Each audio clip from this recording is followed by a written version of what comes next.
Hello, everybody. I am so excited that everybody is here today.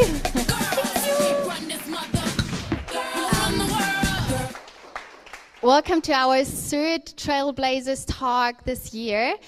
Today with the topic, how to thrive in challenging times.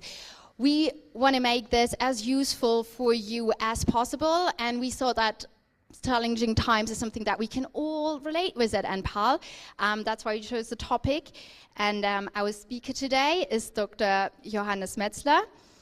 He is an outstanding executive coach, and he also coached our wonderful VP brand, Barbara Franz-Repp, who unfortunately cannot be here today, but she left us a video message to introduce him. Hello and welcome to a new episode of Trailblazer. I actually wanted to be here on stage with you as part of the ADA team and announce Johannes as a speaker, but I have to be in Munich and cannot do it, so I have a video message for you. It's a very special pleasure for me to introduce Johannes today because Johannes has been with me as a coach for quite some time now, and he has actually guided me through my first really challenging year at NPAL. And this was a year that has challenged me on many, many levels. But, you know, instead of sinking into overwhelm and overwork, he has helped me to find a way to maintain my place at NPAL without pushing my limits on a daily basis. And it doesn't mean I still don't get frustrated with things or situation at work. It does. It happens all the time. But through his coaching, I have learned that these are more snapshots and they have no long-term impact on me and my well-being, and especially, and that's super important, not on how I see myself. So one particular important insight I have gained from him is not to base my self-worth solely on external successes or failures, that my value is not only defined by professional success, but it's independent of this. And you know, this insight helps me to keep a cool head, even in extremely stressful and challenging situations at NPAL, which I have from time to time. But, you know, also for me, the coaching has achieved much more for me. It has helped me to think differently about many things and having different thoughts. So I actually realized my mind and my thoughts are made for being successful without stress, without restrictions, and independent of external circumstances. So the idea is that I'm able to be successful, productive, ambitious, and, you know, especially being ambitious as a woman at NPAL without being overwhelmed by stress. This is super fascinating. And understanding that the stress in my life is only generated by myself and my thoughts, so how I think about things, and not by external circumstances. And this was a super big aha moment for me. So all in all, it's about personal and emotional well-being. For me, it's not a business coaching, like in a traditional sense. There are no tools, but, and I know this always sounds a bit big, but it's more of a holistic transformation that includes all areas of my life. So I can say that Johannes is just not a coach for me, but he is an important companion. And he keeps encouraging and guiding me on this journey, and this journey of my transformation is far from over. So listen, my advice and request for you today would be big, open listeners for what is coming. It sounds again a bit big now, but it is. The power is in the listener, and I'm sure that there is something for you today that can change you in the long term. So my big, big welcome to Johannes, and as we say at NPAL, the stage is yours.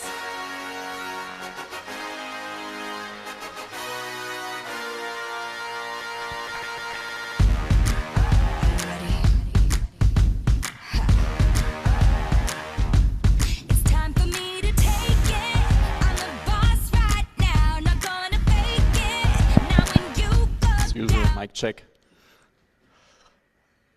Super excited to be here. This was a long time in the making between Barbara and me, actually. And it's a really, really big pity that she can't be here. And I think she's saddest of all. And Barbara is, well, she's a very special person to me. I think she's pretty amazing. And I think NPAL can be pretty lucky to have her, first of all. And she has also been an amazing coaching client. of mine. And I think you just saw like a little bit of a glimpse of what she experienced and why she basically wanted to share me with you. And we had planned to do also like a little bit of a conversation, so we'll do that now somehow, and I'm sure it's going to be awesome. And why, like one of the reasons why Barbara is such an amazing coaching client is because she has the most open listening. And I want to start today by talking for a tiny bit about listening, because listening will determine how much you will get out of this talk today. And there's a concept that I really, really love, and it's called the concept of generous listening. And I would like to do just like a tiny bit of a thought experiment with all of you. And I would like each of you to think for a moment about a person in your life, or maybe not in your life. It could be someone who has passed away. It could be a celebrity that you haven't even met in person. But think of a person for whom you would have the most open listening, the most generous listening, where if that person was here and was talking to you, you would basically be so present, you would try to listen to every word, you would always give them the benefit of the doubt.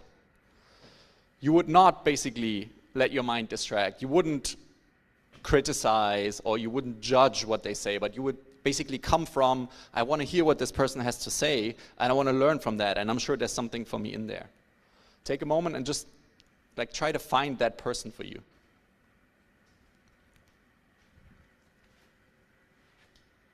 Does everyone have a person in mind?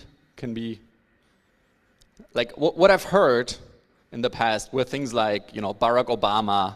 It was, my grandfather who passed away. It was sometimes it's, my wife, my husband, my brother. And I want to create the possibility for you that you could listen to me today like you would listen to that person. Because as Barbara said it, like the power is in the listener.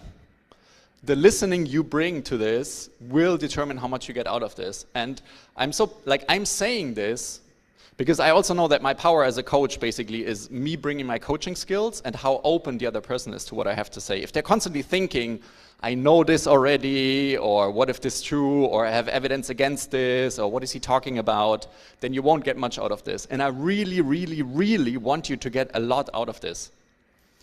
And why do I want you to get a lot out of this? Because I want to share something with you. I'm actually going to make partly some very, very bold claims.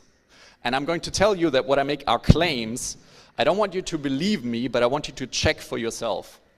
And some of these things are almost like extreme or radical that I'm going to say. But I'm sharing this because this, what I call understanding, has radically changed my life about 5 to 6 years ago. It's almost like a rebirth that happened to me over 5 years ago when I came across this understanding. And I'm almost like I want to do this for you. Like I would love for you to get a glimpse of what I want to share, because I know it can create let's say like a baseline level of happiness, of thriving, of high performance, of resilience for you that is maybe even beyond what you currently imagine is possible. And I have proof from Barbara, for example, and from some other clients who are here. And so the topic is really dear to my heart. I love the word thriving, to be honest. And I was actually I saw it on the poster that your motto from Ada is thrive and succeed, right? I love the word thriving. And for me, thriving has this connotation of nature, right? In German, it's like aufblühen. And for me, thriving is the combination of high performance and well-being. Thriving in challenging times, we're talking about resilience basically, right? But we're talking about the kind where you're both, doing really well, you're your best self, you perform really highly, and also you're feeling really good about it. And so when I go back a couple of years, what happened to me in 2020 was that I was already, quite successful if you looked at my CV from the outside, and I was doing okay and I was fine. But on the inside, I always felt like something was lacking.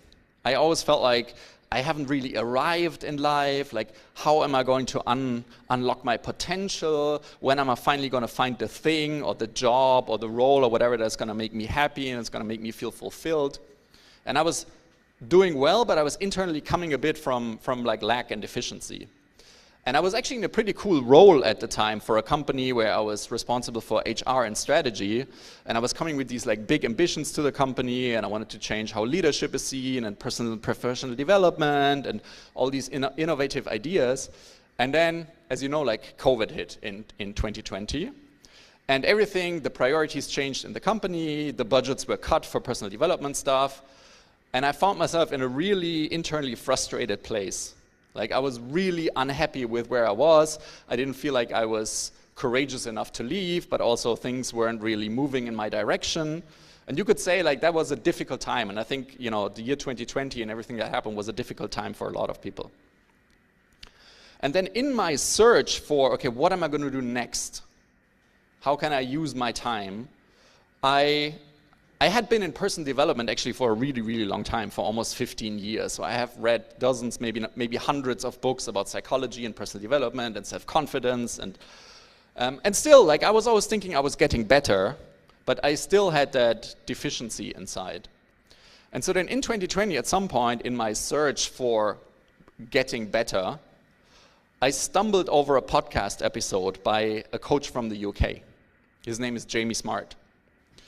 And he was talking about the mind in a way that I didn't understand, which was super surprising to me because I thought I had basically seen it all after 15 years of dealing in like Tony Robbins and all these books and taking all these courses and how to reprogram myself and how to be more charismatic and more confident and all that. And then he was talking in a way where I was like, what is he talking about? And I was smart enough at the time to then dig deeper and see like what is he talking about? What does he have to offer? There's something there. I just don't know exactly what it is right now.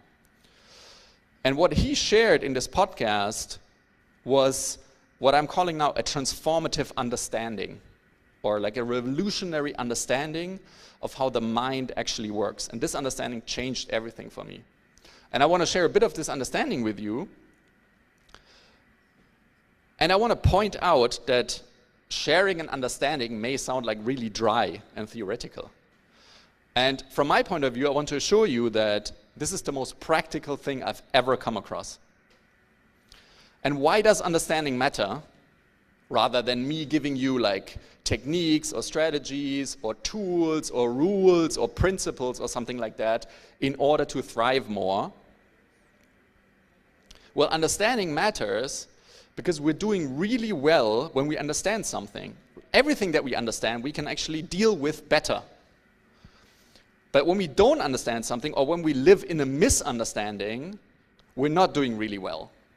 And an example that I really like is that there was a time, a long, long time ago, when humankind thought that the Earth was the center of the universe and the sun was revolving around the Earth. It's called the geocentric view of the universe.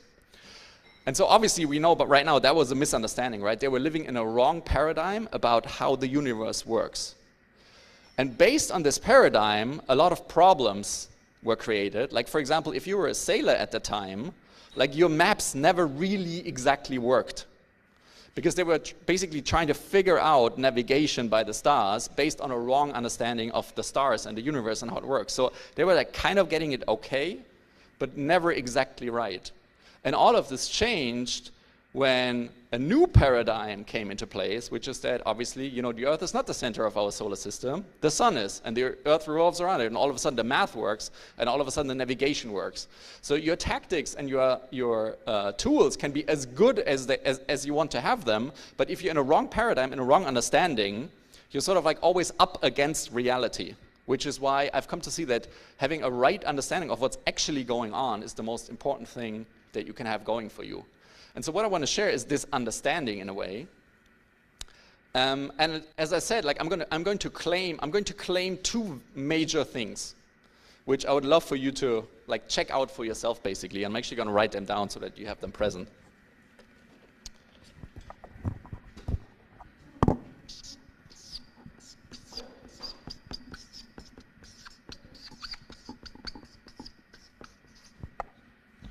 This doesn't work super well.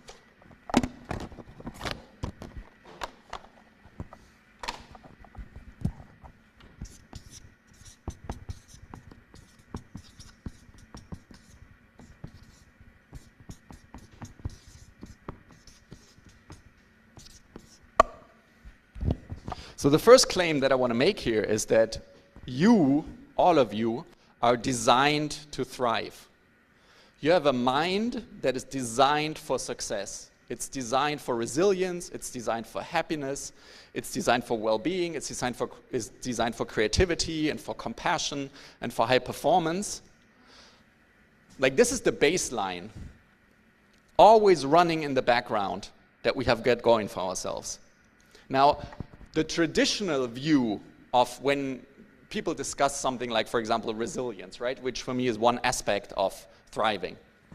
The traditional view that people have is that, so if you look at resilience, then, you know, I want to be highly resilient, and my felt resilience is this level. So basically, like, how do I get there? What do I need to add in order to become highly resilient? Or if you think about it like that, like, let's say this is super you. This is the you that thrives in challenging times. And you feel like you're here. And then you're wondering, like, what's missing? What do I need to add? Like, do I need to do more yoga? Do I finally need to get my meditation routine in place? Do I need to journal? Is my morning routine off track? Like, is my partner not supportive enough? Like, what's missing? And this is the traditional view. And then you buy like Cosmo magazine or Men's Health, and it says like 7 practices you need to follow in order to be more resilient, because it seems like you need to add something. And what I want to assert, what I want to propose to you, is that that's not the right way of looking at you being your best self, at you thriving. Like, this is what I call the additive view. And what I want to propose is a more subtractive view of things, which is that, so again, like, this is another view here, this is super you. And what's actually going on is, this is a cloud. So you already are super you, and something is getting in the way. There's some distraction, some interference, you could say, that's getting in the way of you being your best self, of you thriving all the time, basically. And if that were true, which is my claim, right, then the question does not become, what do you have to add, but what is this and how do you subtract it? How do you get rid of this thing? Because I know that all of you have had, independent of how you feel right now, have had moments of absolute thriving, of absolute resilience. Moments of basically going to bed with a big stress and problem in your head and waking up the next morning and having the solution ready. Or being in a crisis where you think you wouldn't get through, but you still got through anyway. It's because there's nothing missing. Like, I once asked Barbara, actually, like, what was the biggest takeaway that you took away from coaching? And she said, I have everything I need. There's nothing missing. That was her biggest insight that she had. And it's a bit like, you know how, you know, when you have a beach ball that is filled with air and you push it under the water, the beach ball always wants to come back up. That's how I see your capability to thrive. It always wants to come back up. Or another really beautiful metaphor that I love is, like, the sun is always shining, even when there are clouds in front of the sun. We're never doubting when it's cloudy outside that the sun isn't going to come back up. Like, we know it's there, and we base our whole worldview on the sun still being there. Like, we're never getting terrified that the sun is disappearing and we need to, you know, add it back into our lives. We know that when the clouds pass, the sun will come through. This is our understanding. It's a correct understanding, and we rely on it. So that's number one. And then the question is, what is this? What is it that has us basically pushing the beach ball underwater? And I'm going to claim that we just have to take the hands off. So the second claim, the second piece of the equation that I want to offer for you about this transformative understanding of the mind and how it actually works is something that may not even make a lot of sense to you when I say it right now. So I'm going to probably say it in a couple of different versions.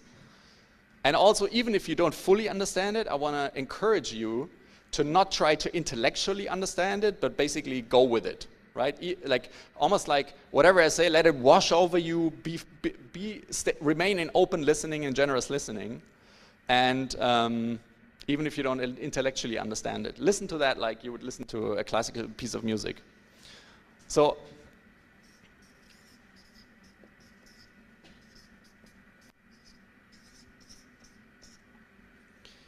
what it says there is inside out. And what that means is the mind works inside out. Or another way of saying that is thought creates reality. And I want to highlight two different paradigms, the same way that I compared the geocentric to the heliocentric universe, about how it looks like the mind is working and how it's actually working. And why is this important? Because my claim is that this cloud here is a misunderstanding. This interference is a misunderstanding. This is basically, you could say, this is you being in a really low state of mind. If you think about yourself, like how resilient do you feel when you're really stressed, or when you're really anxious, or when you're really tired or really frustrated, you're not going to feel very resilient. But when you're calm, when you're clear, when you're relaxed, when you're happy, I would claim that most of you feel super resilient. And so this interference, another way of saying is insecure thinking. You have a busy mind, a lot of thinking going on. And where does that thinking come from? From a misunderstanding.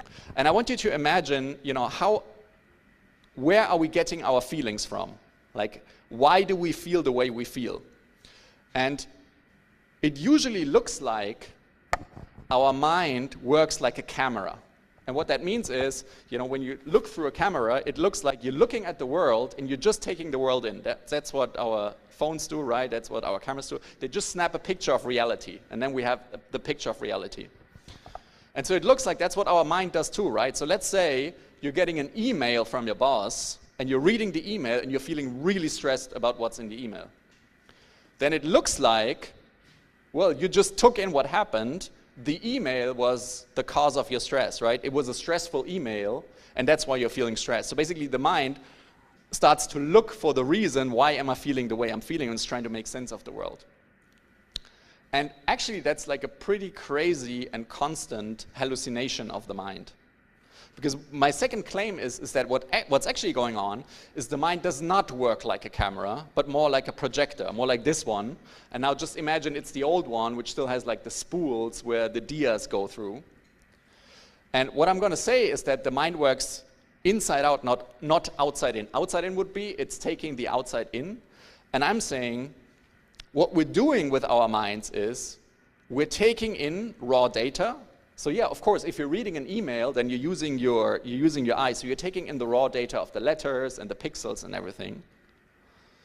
But what then happens, the next step, is that your mind creates an interpretation of that. So first of all, you have to understand the language in order to understand the email. And then you create an interpretation. Basically, you add meaning to whatever is going on.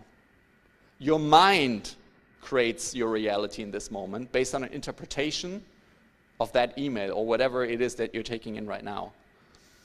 And the next moment, why is it like a projector? Because the next moment, the mind projects it back out, and then it looks like it's coming from the email. So it's like a really pretty crazy thing that's going on, which is, if you're actually hearing this for the first time, then I'm not sure if this is making a lot of sense. But there's another way of saying that is basically, we are thinkers, like we think all the time. And you know that, right? You know that you have thoughts. But what I'm going to say is that we're basically all drastically underestimating that the power that the thoughts are having in creating our experience of life. And I'm saying that actually, like in a very radical way, we are always in every moment living in the feeling of our thinking, not in the feeling of our circumstances. So basically what I'm saying is, when that email comes in, you add thinking on top, and that thinking is what creates the experience. Which is, when we come back to like in the beginning I said, like, please be aware of how you're listening to me. Can you please listen to me in a very generous way? And if I look at you, and if I look at the online crowd that I can't really see, but someone told me they're there, I think there are like 35, 40 people maybe here. Each and every one of you is having a completely different experience of me right now. So you're all taking me in, you're all hearing the same things, You're all seeing the same things. But in each of your minds, you're creating a completely different interpretation of me and what's going on right here.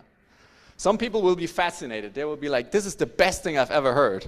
Some people will be like, I have no clue what he's talking about. Some people will be like, when does the food start? I'm so hungry. Some people will be thinking about their shopping list. Some people will think maybe I'm boring. Some people are maybe like super excited about the possibilities of learning something new. Why? Because your mind works inside out. It's not me giving you the experience of feeling bored or feeling frustrated or feeling like you don't understand or feeling happy or feeling possibilities. It's you doing it. Like 40, together with the online people, maybe 100 different experiences of me right now. And what that means is basically like a crazy possibility. And the crazy possibility is, you could even say, there is no such thing as a challenging time. There are always circumstances, and then some people interpret them as challenging, and some people don't. Right? The same email read by different people is maybe interpreted as stressful, as challenging, as neutral, as exciting. The same speaker, the same movie, And what that means is that, think about it this way, right? If you're looking outside of your window in the morning, it looks like the sun is going up. Even though we know that the sun is not moving, the earth is going. So basically, even though we know that the sun is not moving, we're living in the constant hallucination of a misunderstanding.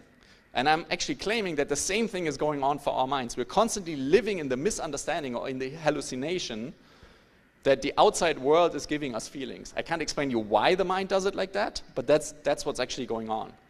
And so, for example, there's a neuroscientist called Anil Seth, and he said, the brain hallucinates your conscious reality. You're just taking in raw data through the senses, and then you make sense of it. That's basically what he's saying. And there's an even cooler quote from a quantum physicist called David Bohm, and he said, thought creates your reality, and then says, I didn't do it.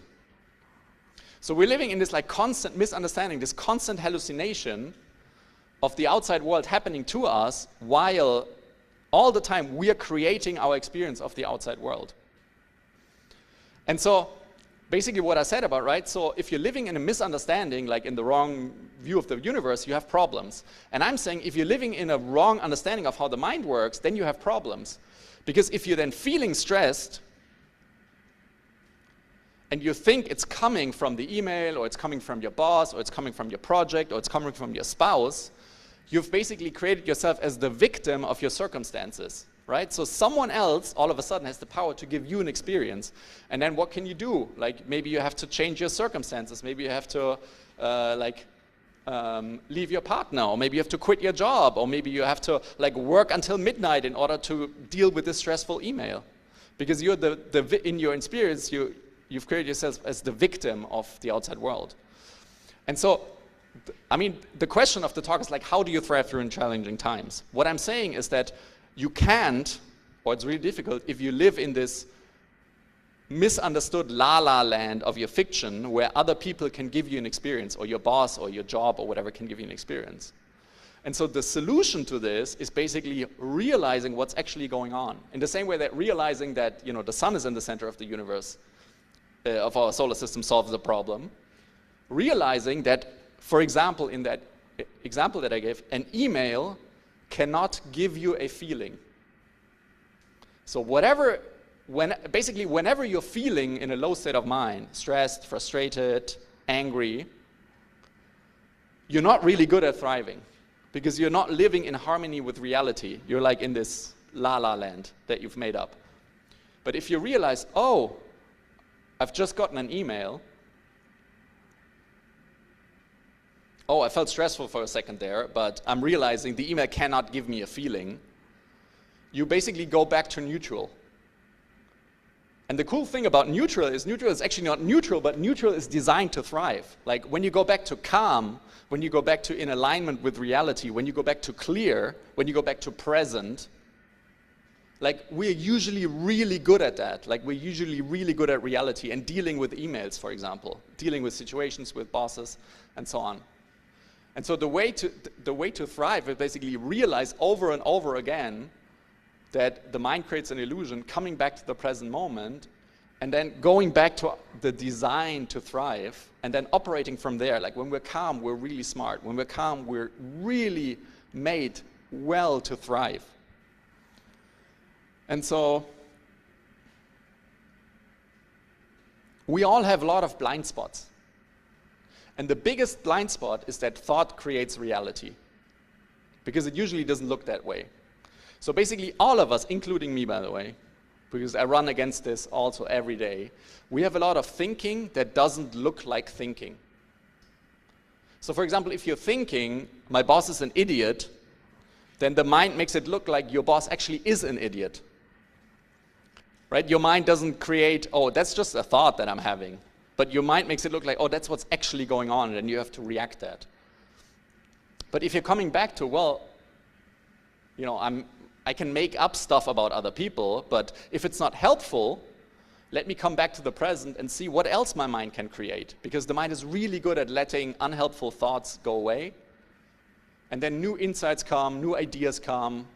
That's the deal with when you wake up, right? Sometimes when you go stressed to bed and you wake up relaxed in the morning, it's because like your stressful thinking has moved on. And you have fresh new thinking, and fresh new thinking is usually really good. So maybe one more, I'm not sure how we are in time. I'm gonna maybe give one more client example and then... Absolutely. No, I love it. Just go on.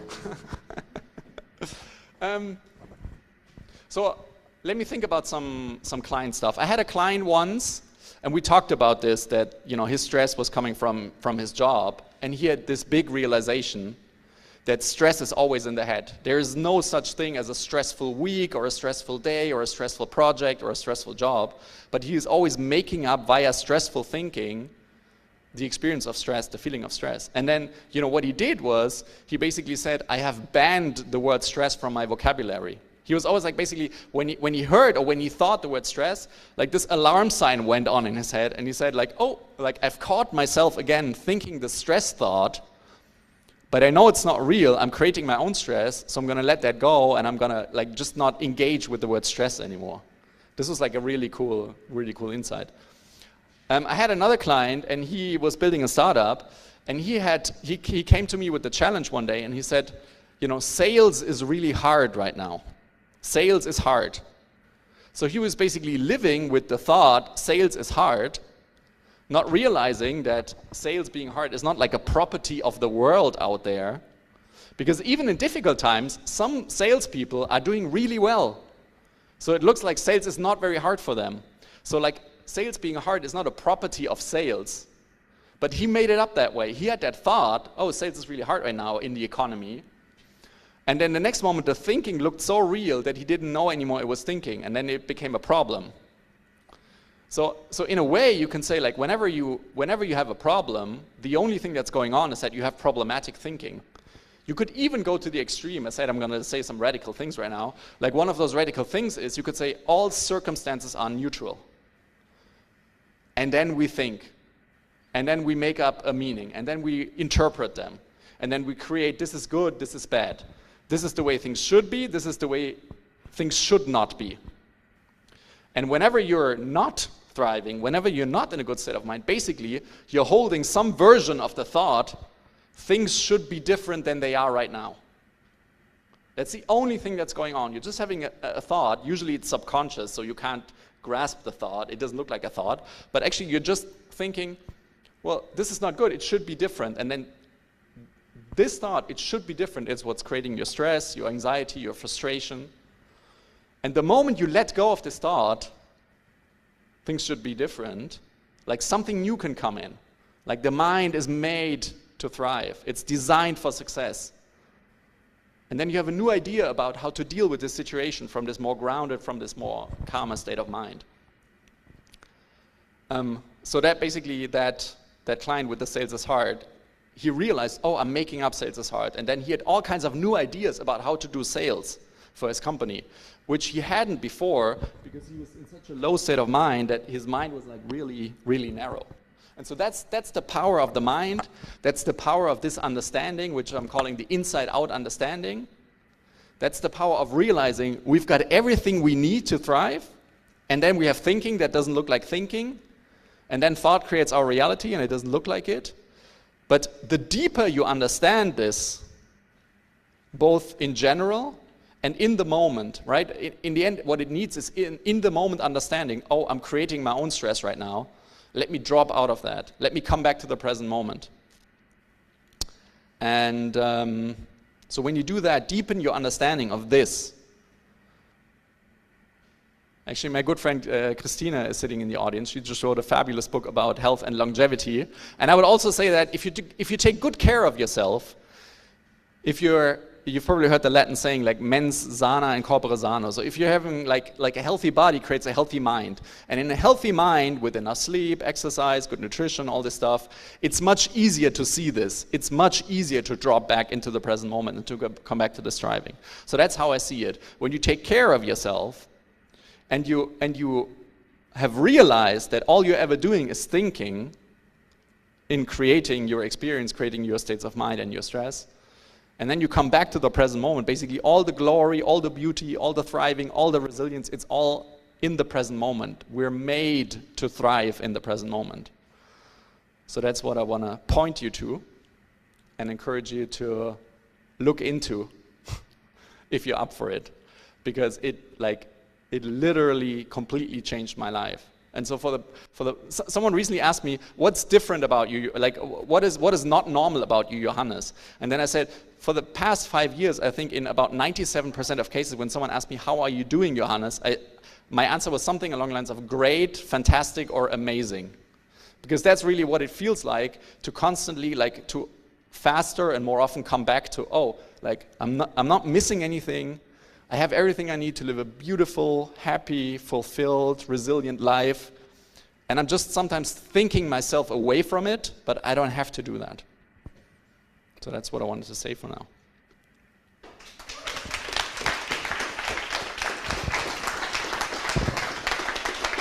Thank you so much. Really, thank you so much. Does anybody have questions? We are allowed to ask whatever we want, I was told. Also online. If not, I'm just going to go ahead. Or, yeah, okay. Yeah, okay.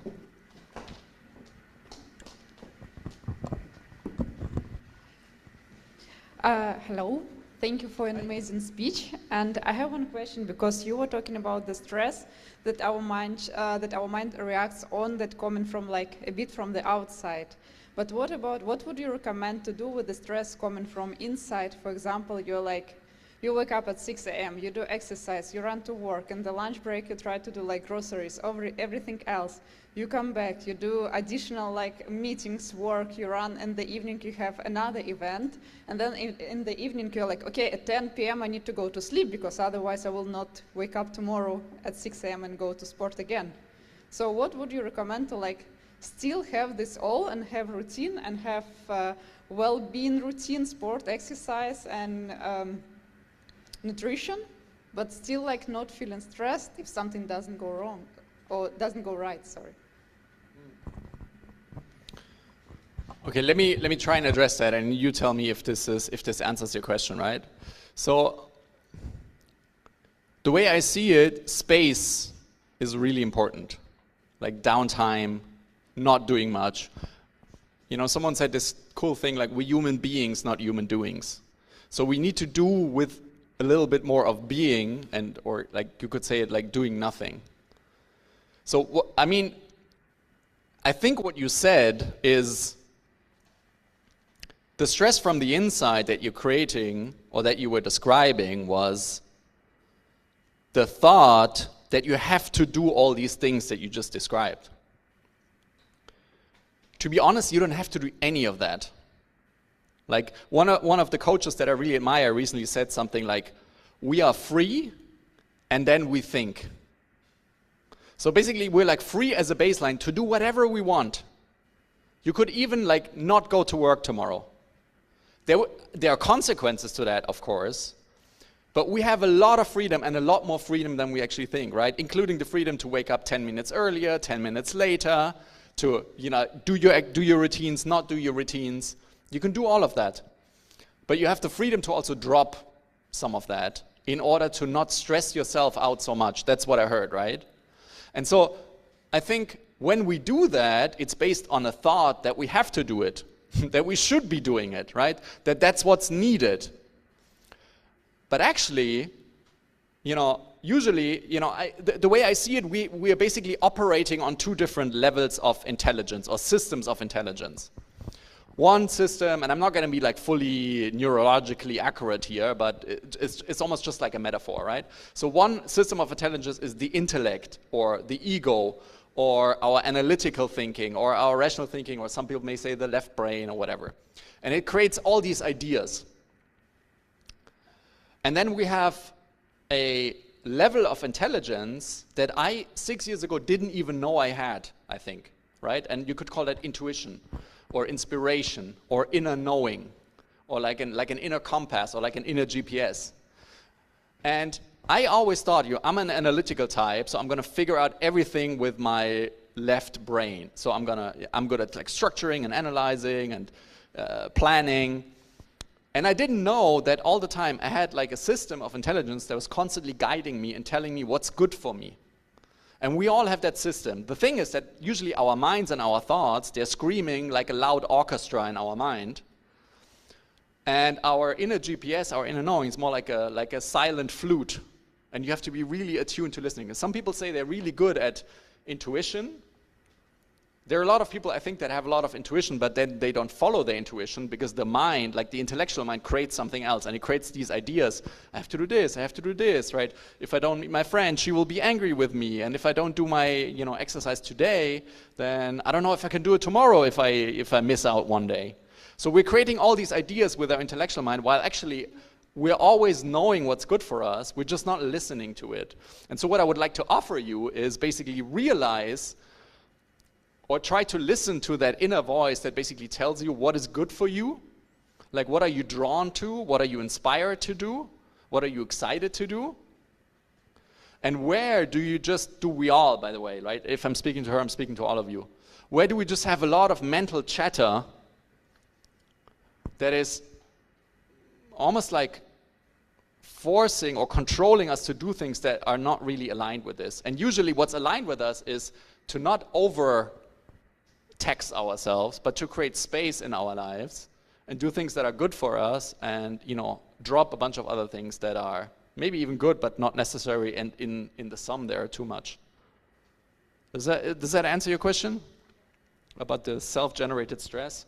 I know we do a lot of that, and we all have some kind of we have a lot of programming going on, even from the past. I'm not too worried about that, but I want to know that that's what's actually going on. And so, what you want to do is become like a connoisseur of your inner world. You want to become a connoisseur of what's going on in your mind, which thoughts you believe and you give energy to, because we have a superpower called noticing, and noticing is the way to, in those moments when everything feels too much, to basically stop and say, wait a second, what's going on in my mind?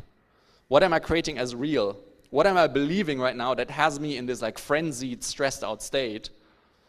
And then stop and basically try to come to a calmer place, and from a calmer place, we know what's good for us. That's what I would offer you. And I didn't know that 6 years ago, and I'm still working on becoming better at that, because I'm also creating all sorts of ideas of what I should be doing. And my journey is trying to get better at, shoulding less and just living from this inner compass and doing the things that I really want and that are aligned with, my highest expression, my highest thriving in the world.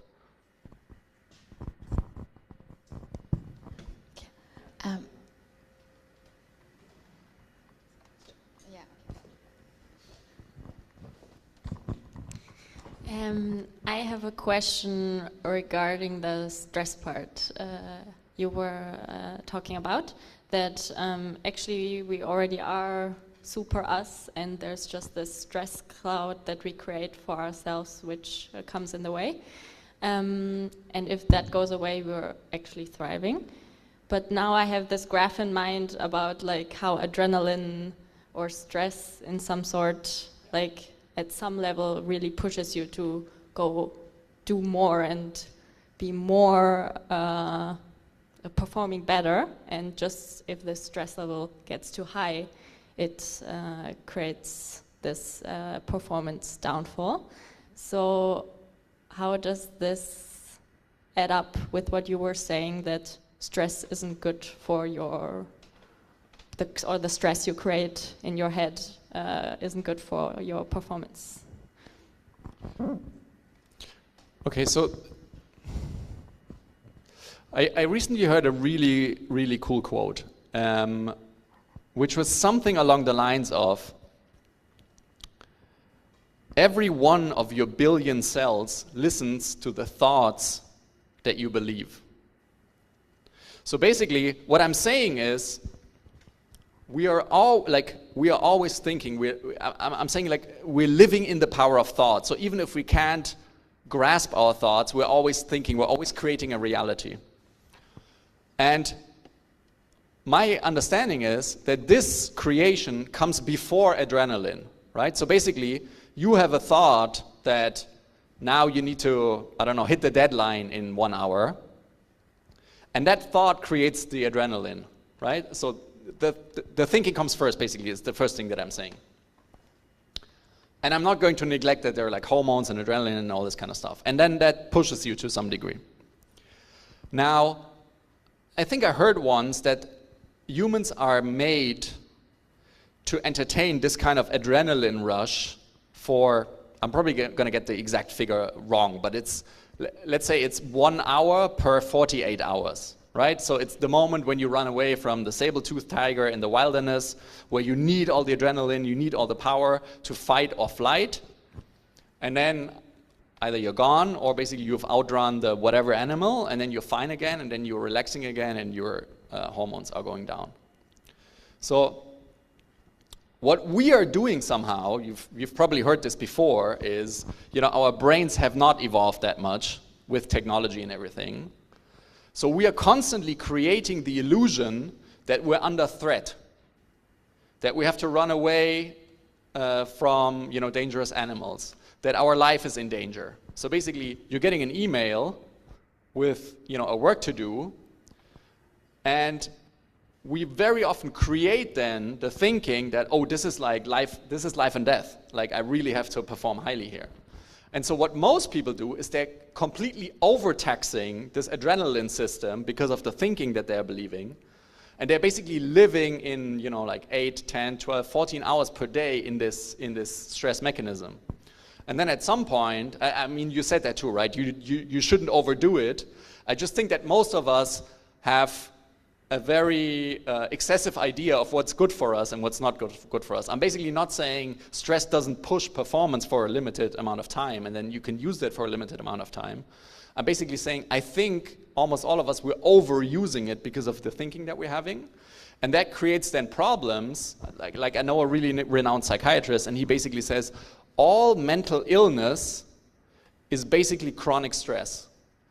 It's basically having stressful thinking, and then the body at some point, it creates like migraines or headaches or backache, or it creates depression, or it creates anxiety, or it creates like a weird digestion or whatever. The body reacts somehow, but the source is the chronic stressful thinking that we're having and that we're believing. And if you want to get rid of that, the best thing is to go back to the source of chronic stress and reduce that all the way down.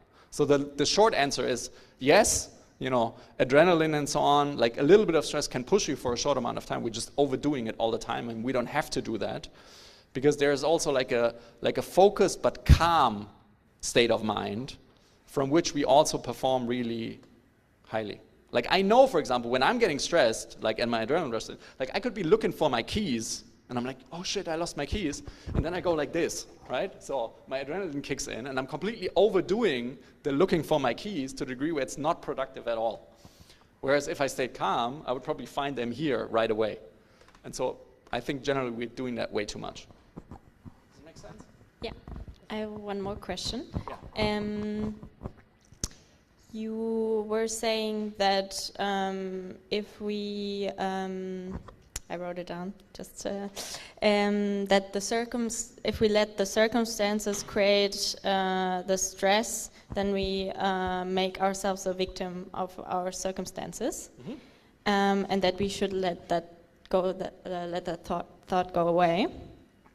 But to give an extreme example here, maybe, if, for example, I was in an abusive relationship and this would really be stressing me, obviously, and if I just thought, okay, it's just me how I think about it, and it's just my thoughts, then wouldn't I just stay in this abusive relationship, if you put it to the extreme, instead of me having to go out of this abusive relationship? That's a great question. There's a nuance here.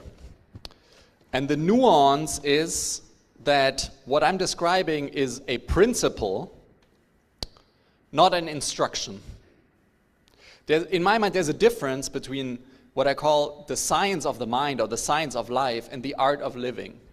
What I was pointing to was basically the science of life or the science of the mind. So I was pointing to how does the mind work, scientifically, if you can call it that, or at the level of principle. And at the level of principle, the mind works inside out. So we're always living in the feeling of our thinking, or like we're creating our own experience, you could say. So what I'm pointing to there is that in what you would call abusive relationship, like, we are still creating our experience, because we're always creating our experience, every single moment. Now, my experience is that when we are sort of like,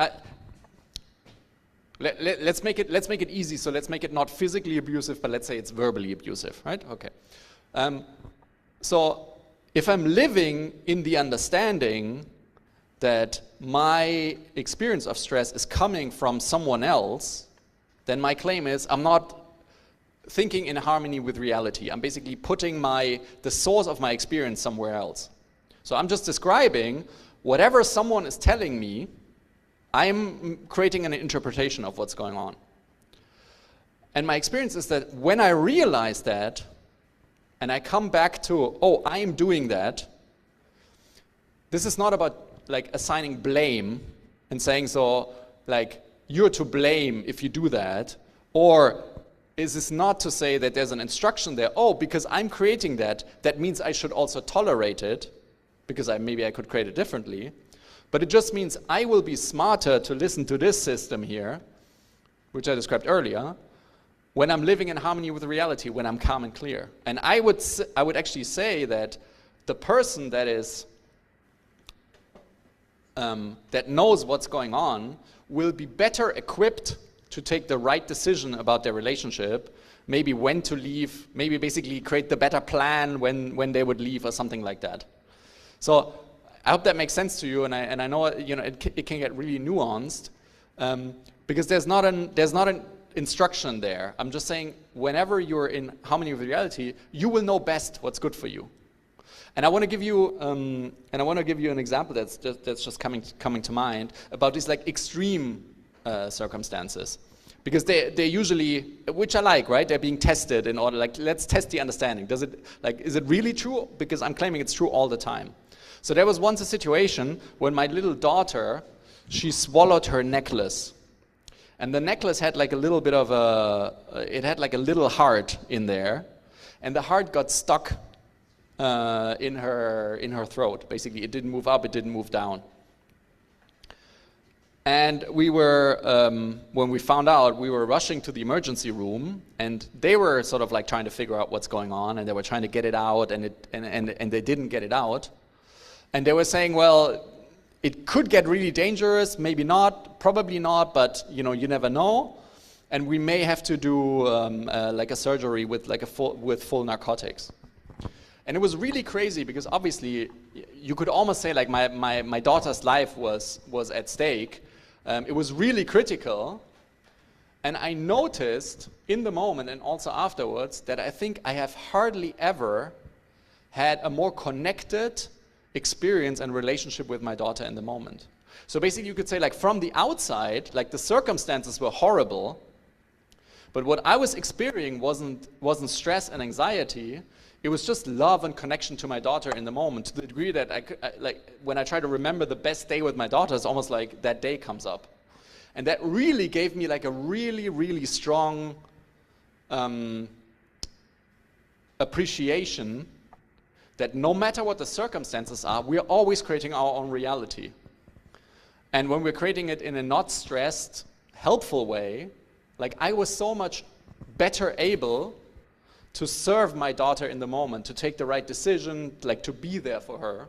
And that's what I always want to offer, even when it looks like, but come on, like, this is like an objectively shit situation. You can't even say that, you know, you should just tolerate it. No, that's not what I'm saying. I'm just saying we're always creating our reality. And when we know that, we're really well equipped to deal with reality.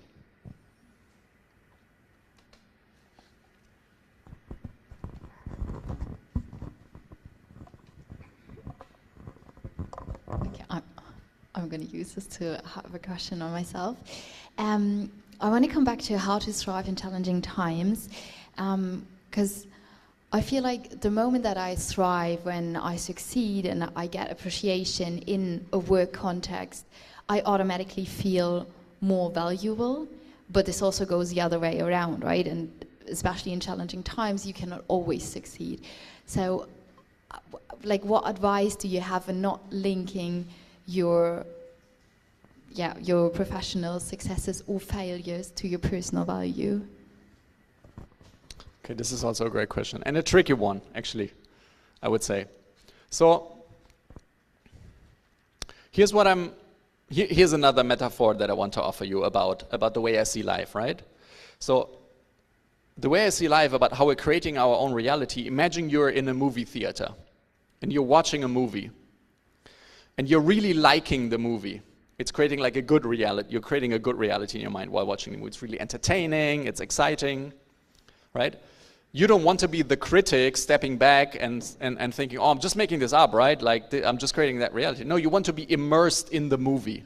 You want to feel the movie, and that's the excitement of really good movies. And so in a way, you can accept compliments and like praise, and basically, you know, cherish the good feeling that they create inside of you.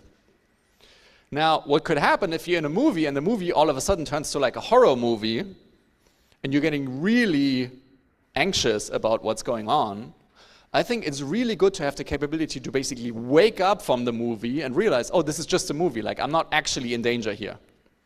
So whatever I was just creating about the stress, like, I can wake up and see, oh, you know, this is not real. This is not really threatening my life. In the same way that if someone were to, you know, tell you how insufficient your work was,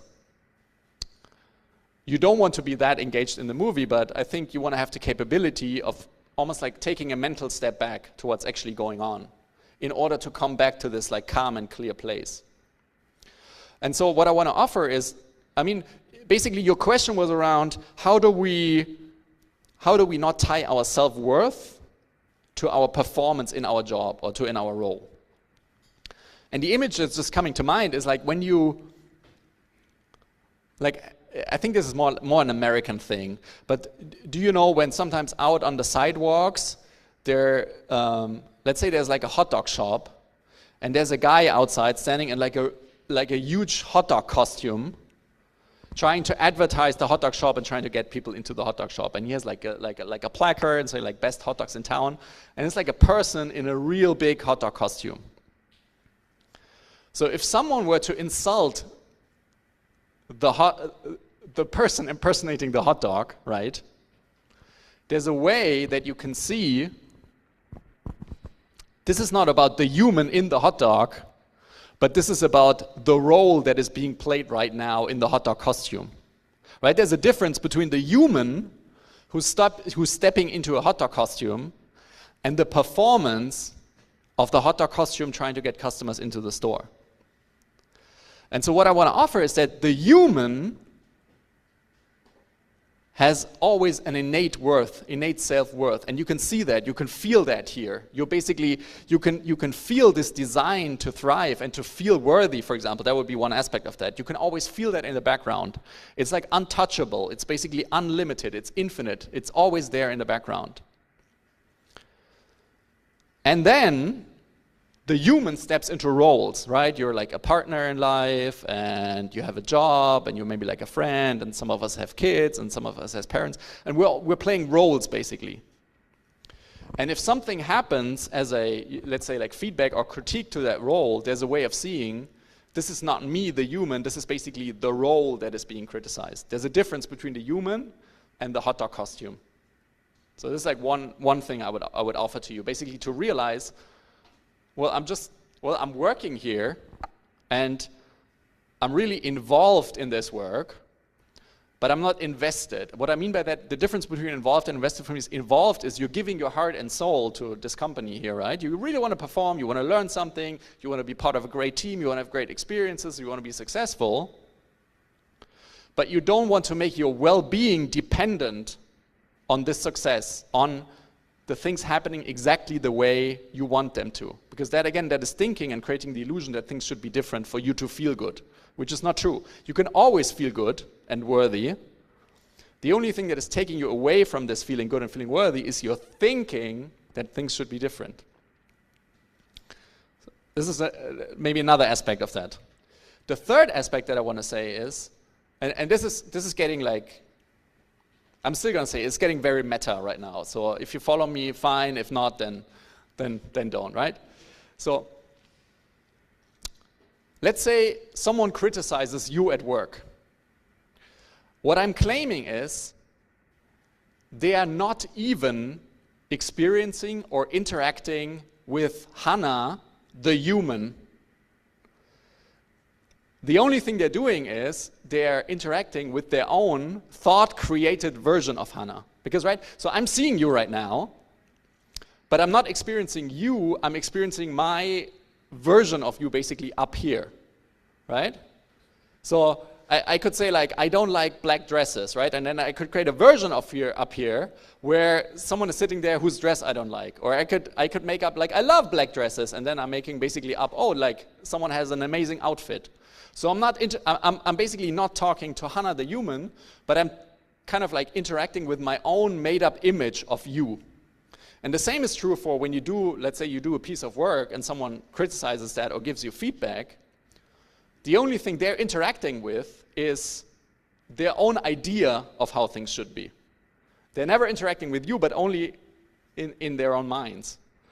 And so, you know how people say don't take things personally?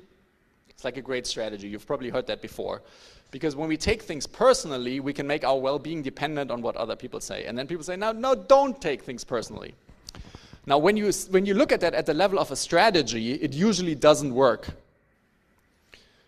Because you know how you can give someone the best advice, but they're not feeling it, they're not taking it, right? So I could tell you, don't take it personal when people give you bad feedback.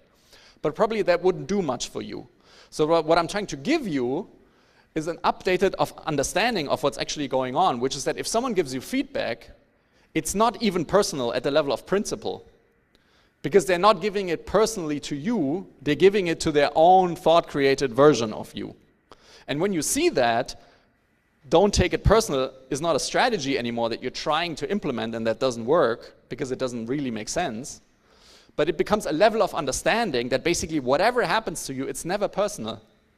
It's always what the other person is making up about the world, right? If you, let's say your boss is in a really shitty state of mind because, I don't know, maybe they crashed their car on the way to work, and then they come to work in a really shitty state of mind, and the first person they see is you, and then they tell you, well, what I wanted to tell you about that email yesterday, it was horrible, never again do I want to read something like that, and then you're feeling horrible about it. Why? Because you're taking it personal. But what's going on is, in this example, your boss basically is looking at the world through a really negative state of mind and projecting stuff onto you. And so when you really see that, it becomes more and more effortless to not take things personally and not tie your self-worth to your performance at work. I hope that wasn't too meta for you. That was great, thank you. Do you have more questions? Yeah. So we have 2 questions online. The first one, when did you shift the reality, and when did you start to observe your thoughts and feelings instead of accepting them? What did inspire you? And how often have you to remind yourself about this practice? Okay, great question. So maybe 15 years ago, I wrote an amazing book by Michael Singer called The Untethered Soul. And he was the first person I ever heard speaking about we have an inner voice. And there was a moment where I thought, oh yeah, I have an inner voice too. I have this like guy that's basically walking around with me all day talking to me, and I didn't even notice. So it's like a good thing. You can check in for yourself. If you didn't know that, there's basically someone following you around all day and talking to you in your head. It's funny that, you know, we're not even aware of that in the beginning. Okay, so that was the moment I realized, okay, there's something going on there. But it took me a really, really long time, and it basically took me that encounter with this coach, Jamie Smart, in this podcast episode, that I really got it. That I really got, it's not even so much about what we're thinking, it is that we're thinking all the time, every moment that we're making up reality. And when this was like a Hollywood insight. It was like a really, really big insight. And from that moment, you could say this was an update of my inner understanding of how the world works. And from this update, it's like when you write computer code and you have an update, all of a sudden things automatically run differently. You don't even have to do anything about it. So with this update, there came like a heightened awareness of, well, I have a lot of thoughts. And I mean, what I love about my profession is, as a coach, I basically do this daily. Like my personal development is my professional development. The more happy I become as a human, the better a coach I become, which is me constantly looking into my thinking and what's going on in this understanding. Now the thing is, I still have probably as much thinking as all of you have, and probably a little bit heightened ability to not take it as seriously. But it takes constant looking into it. The good thing is I don't need a practice like meditation or something. It's not like I have to sit on the carpet every day and observe my thoughts. It happens more naturally because, and this is what I tell a lot of people who are interested in this, I tell them, keep looking in this direction, right? This means, read books about that, listen to podcasts about this. And when you have these insights that update your understanding, it happens more automatically, and you still have to actively engage with this and look into this direction. So one way of saying this, I forget all the time too, and then I have to remind myself almost on a daily basis. And I get stressed and I get frustrated with all sorts of people, and then I'm lost and I'm triggered, and until I wake up again, I'm like, oh, it happened to me again. So I'm far from fallible. I'm very human in this. I'm just maybe looking into this more, and it can happen in shifts. And it takes some action in terms of what I call deepening your understanding over time to get better at this. Thank you. And then we have one more question from Noah. Are there other tips to get you out of stress state of mind in the moment? For example, when you said this example about banning the word stress that one of your clients did, and something else that we can take also away with us today. Yes. There are a couple of things that I want to offer. And the first and the biggest one and the most sustainable one is sharpening your power of noticing. Basically, here's what I would love for you to happen. So you're feeling stressed, and then the feeling of stress becomes like a warning signal for you. And the warning signal should be, right, if you have a car, right, so you have these on the dashboard, you have these lights and then warning signals go on, and they say something like change oil or whatever. And what I would love for you to associate the feeling of stress with is the warning signal, oh, I am using my thinking in very stressful ways right now. So you cannot do anything if you don't notice, right? If you're just like in a tunnel, staying stressed, not even noticing that you're getting agitated, you can't do anything about it. So noticing is the first and the biggest step. And if you have this understanding, it happens almost automatically. You can add like a question. Let's say you're noticing I'm feeling stressed, and then you can ask yourself, where does it seem like my feeling of stress is coming from? It seems like it's coming from the email, but can that really be true? No, actually, like I'm always creating my stress via my thinking. It's like I'm voicing out loud what ideally goes through your mind, and that can sometimes help to come a little bit back to the present moment.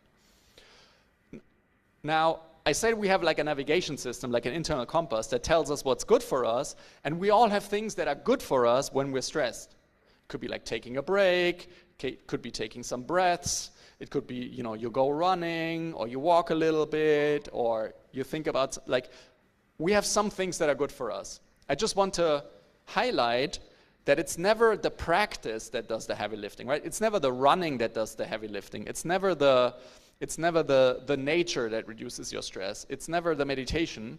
It's you having your thinking settle. So what I want to say is you can do stuff that's good for you, and always know that the biggest shift you can do for yourself is the awareness and trying to realize where's my experience coming from right now. And it's not coming from the outside, it's coming from myself. And that's usually like the biggest shift that I found. Thank you so much. I would say let's close it, and whoever has more questions can just ask you personally, if that's okay. Can I say like a parting word? Of course. Okay. I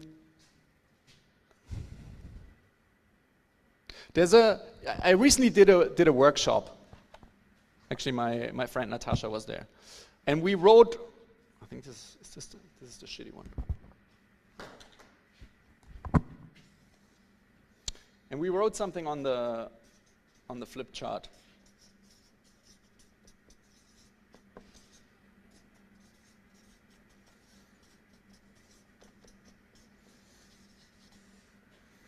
And the thing that we were trying to tell the participants over and over and over again in different ways was the power is inside of you.